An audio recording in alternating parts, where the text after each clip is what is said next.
Yo, I'm Jake, and today we're going to nerd out about Uttanasana, or standing forward fold. Come onto your mat. And step your feet at least inner hips width apart, which is 1 fist width apart. Feet straight forward. Okay, meaning if you were to draw a line from your second toe mounds straight back, it intersect the very center of your heel. So we're not looking so much at the inner seam or inner edge of the foot or the outer edge of the foot. Everyone's shape of the foot is subtly different. The landmark is that second toe mound straight back should intersect the center of your heel.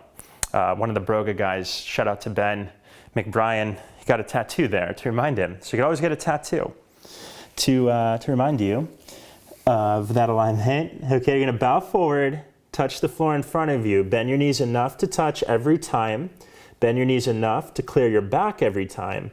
So you're actively stretching your hamstrings, okay, every time, but only so far as you could touch the floor and that you could release your low back. So that might mean you bend your knees more than you might think. That might mean you bend your knees more in the beginning of a practice compared to the last one you do in your practice, okay?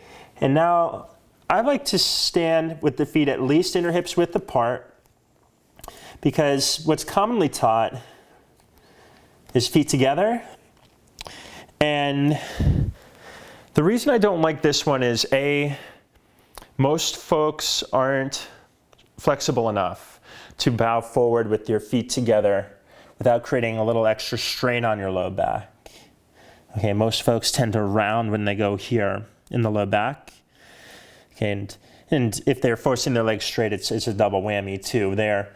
And I also look at the seams of the legs, okay? So everyone's shaped a little differently.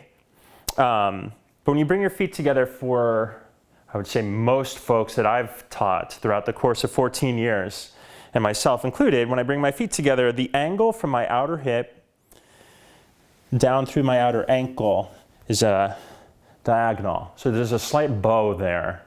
Okay, and it does tend to draw my inner thighs forward slightly when I go to bow. And I would argue that for most folks, that's the case. You can't make rules for the exceptional. Okay, there are some who are Jedis who could align this way. But for the majority of folks, at least inner hips width apart. Okay, for those I've worked with who are very tight, the bros, the football players, okay, like baby elephants, feet as wide as they need to go. And this might mean as wide as the mat even, feet straight, and bend your knees as much as you need to. It might even look like Uttanasana, okay? But we're going for straight lines. The inner and outer seams of the legs flow back at an even rate towards the back plane of your body when you bow forward in Uttanasana. So feet at least inner hips width apart for most folks.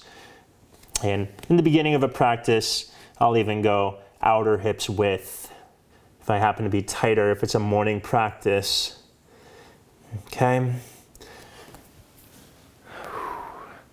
So those are my thoughts on Uttanasana, why I teach it with the feet apart at least slightly, and it should create a little more stability and a little more space to stretch your hamstrings without torquing on your low back. And I'm Jake. Thanks for coming and nerding out with me about Uttanasana. Hope it helps you in your practice. Let me know what you think. Namaste.